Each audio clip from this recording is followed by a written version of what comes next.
What's the biggest mistake you've made because you were horny? 1. I browsed porn and then I asked my mom how to delete the history. You were able to Google porn but not Google the latter? I was 10 that time. I think I just typed sex.com. 2. Probably my most embarrassing moment was on my work computer. Family business, so nothing locked, and it was a super slow day and I was alone. Anyways, was doing a classic 3 minutes Facebook check and scrolled down for a second and saw the news post about Adriana Chechik injuring her back in a foam pool. Figure top comments on that would be golden. Read one funny one that said her in her scene with performer I can't remember is still GOAT. Never heard of said performer, so I got curious and Google her.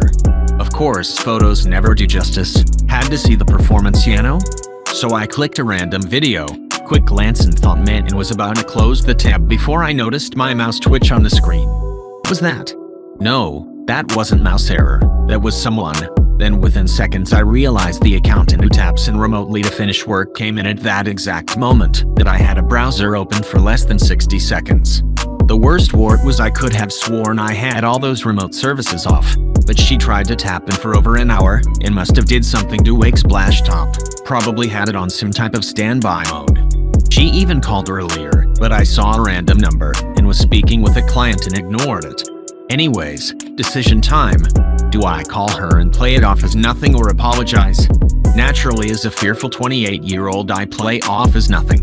I call. No answer. Then a few minutes later I get the call back and her words after exchanging hellos. Are you finished with whatever you were doing? Still burns me. 3.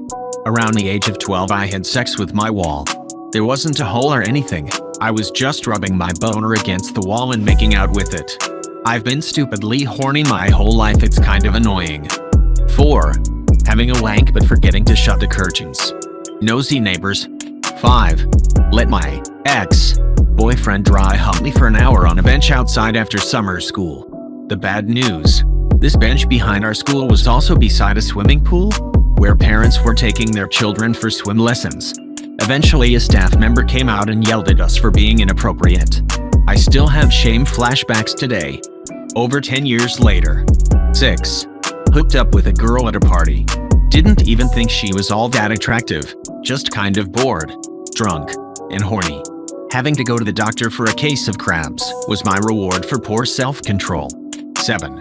I was hospitalized for a week being on isolation. I was mostly fine. Got too horny and wonked a few off. 1 year later, I got a job at the place.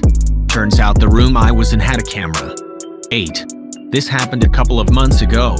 I was horny. I went to masturbate in the bathroom cause I was staying in a hostel.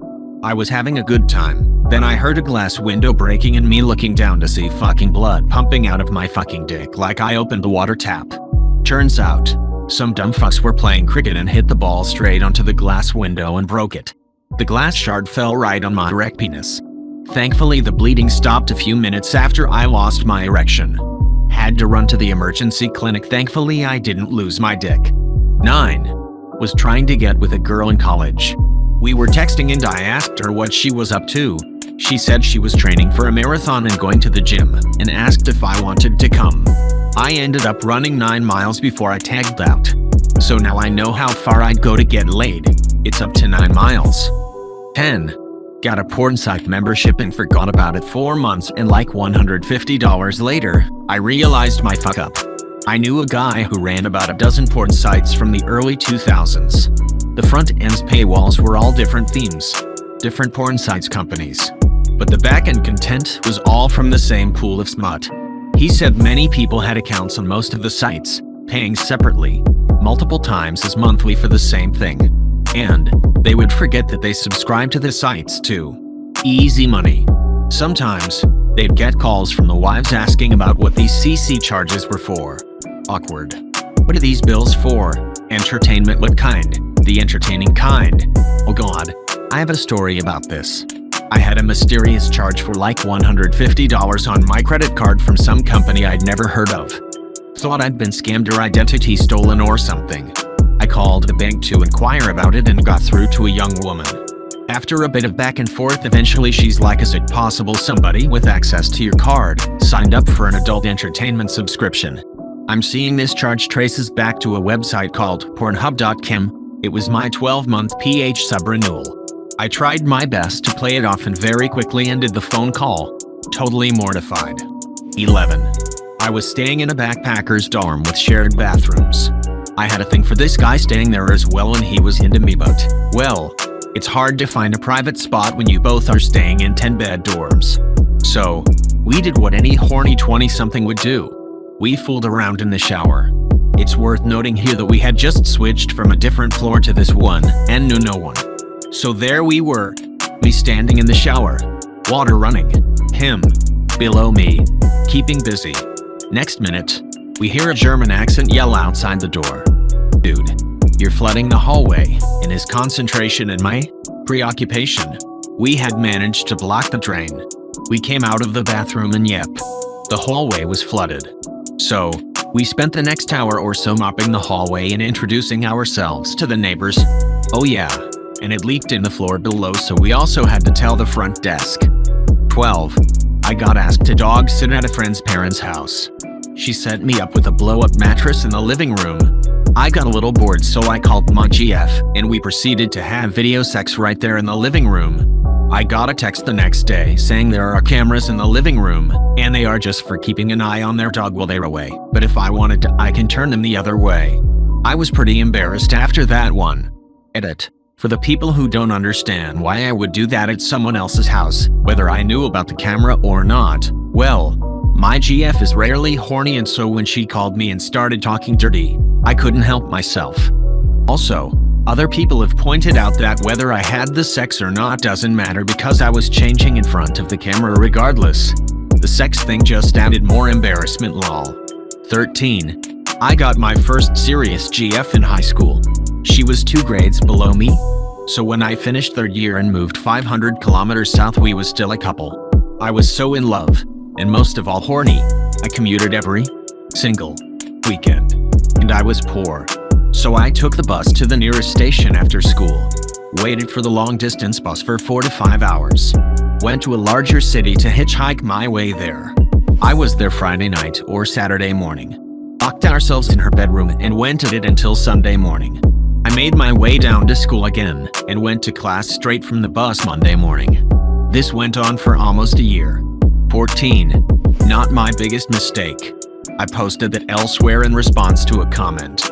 I did give my beloved childhood teddy bear a facial though. When the post-nut clarity hit, I just sat cross-legged on the floor, looking at the hot mess of semen and fur I created. Ended up cleaning him via waterboarding, but the stains never disappeared. 15. In college. It was a random weeknight. I had started talking to my first girlfriend again. We dated in middle school freshman year of high school several years prior. She was on trimesters or something, so she didn't have class as the weekend was at her parents' lake house, alone.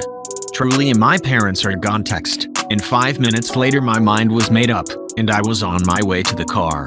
I drove 2.5 hours one way, in the middle of the night, in February, upper Midwest, to meet up with this girl and seal the deal that preteen me set in motion like 7 years prior. It was just alright. What my pent-up dick forgot about was that I had a mandatory chemistry lab at 8 a.m. the next day. It was 3 a.m. when the post-nut clarity hit, while we were smoking some post-sex weed. I ended up pulling an all-nighter. We banged again, because sex, and then drove back to my school. On 0 sleep, about 6x the healthy limit of caffeine, and groggy AF from her shit of weed, I rolled into the camp building. Sit there for 10 minutes before I realized no one else is there. This was pre-smartphones, and most people didn't carry their laptops to classes, so I hopped on a computer to verify the schedule, and I'd see the email from the prof that the lab was moved to the next week. She sent it 2 minutes after I followed my second brain out the door the night before. 16. 1996. My GF and I both 21 years old. We didn't live together. I lived with my grandparents. She lived with her strict Catholic parents. It was impossible to have sex at her house, and not that he see at mine. We were both horny and I came up with a plan.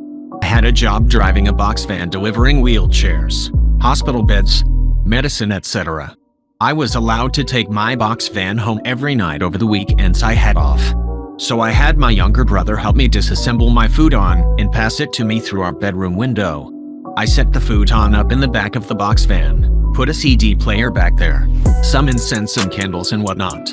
Tried to make it kinda IDK, not like the back of a box van, I guess. Drove over to pick her up one evening around 8 p.m. We told her parents we were going to the grocery store real quick and we'd be back soon. I drove out to some fig orchards instead. I decided to drive the box van down between the rows of fig trees and get deep back in the orchard so nobody would see the large box van from the road. As we were getting further back down one of those rows, it started to get muddy. Me having no experience driving in mud, I thought you just gunned it and kept on gunning it till you got through the mud. Yeah, so that didn't work. It just got worse and worse. Eventually we careen off between two trees about 70 feet off the road. We're dead stuck in the mud. I get out. She deep in mud. She gets out to help me. We're both muddy as fuck. There's no getting this box van out.